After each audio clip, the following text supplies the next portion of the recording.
Yes, they've been working hard, but it's not yet. We are not yet there. That is why we argued last week that we should also join in the importation, because after all, when the FX was at a reasonable level, we were bringing in the product, and the prices were not this high.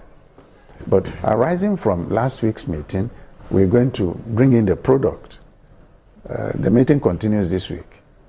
The committee has finished its job, and we're going to review it. So we believe that tenders have been won, and the FX will be provided, and these products will come down. Okay, let's take a question from Mark.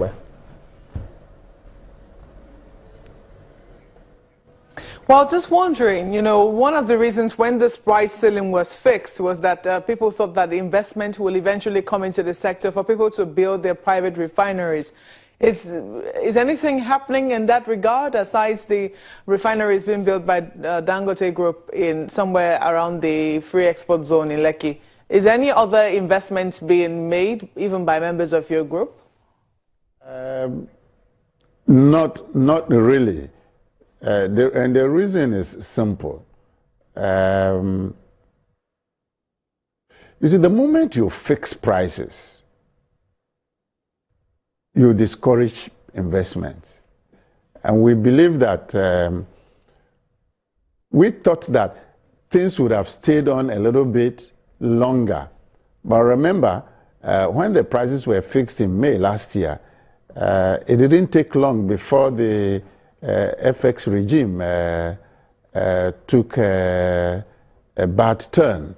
So we believe that that is one of the reasons. However, other areas in the downstream, we've been doing the investments. But our investments were also curtailed by the fact that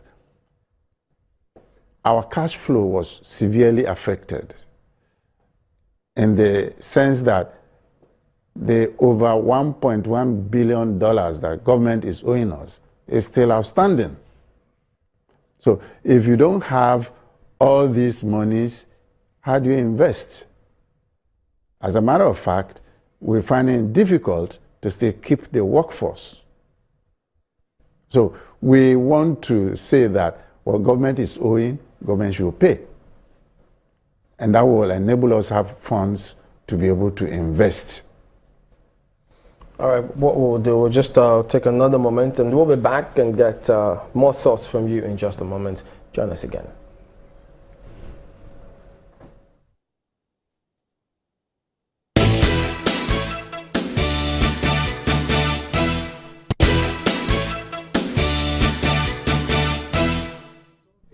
Welcome back to Sunrise. Let's, Mark, could you take your concluding question?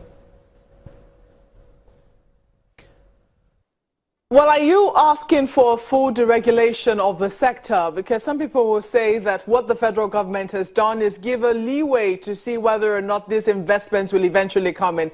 If you already have diesel fully deregulated, you have aviation fuel perhaps deregulated as well, and it's only the price of petrol that has been fixed. No other byproduct of crude oil has been fixed. Are you saying that marketers have not been able to do the maths and see whether or not they will still be able to break even with their investments? Exactly, Mark. What we're saying is that ultimately, full deregulation, and note the adjective very well, full deregulation. It's not deregulation today and tomorrow. You will now have some circulars that will tell you to do something else.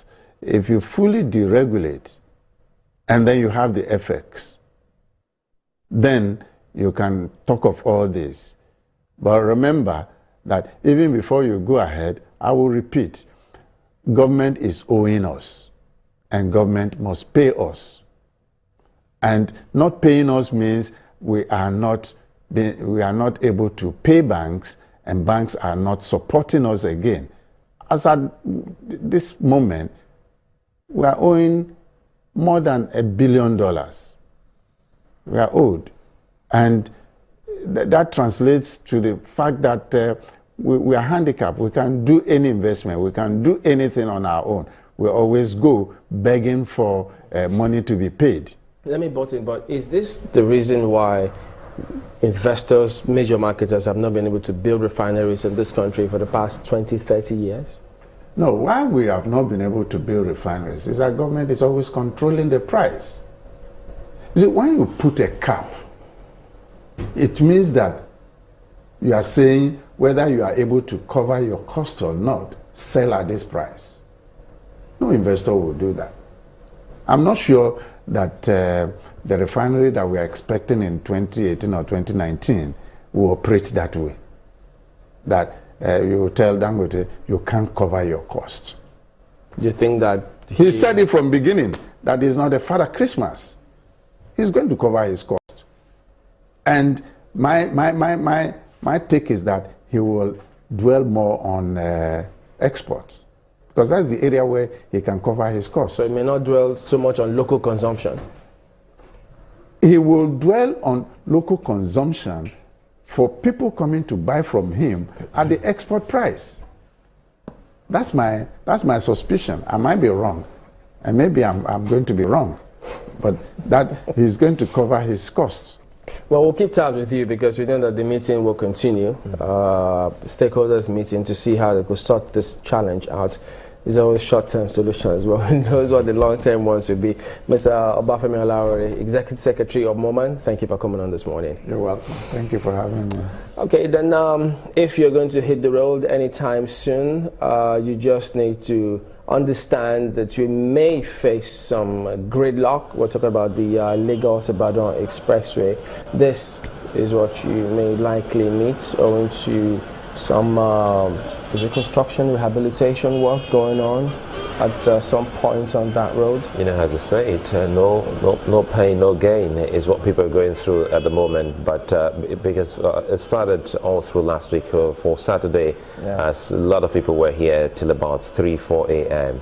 And we're hoping that just the magic and extra effort put in by men of the FRSC and the traffic unit or agency of Lagos can also come in here and see how they can help.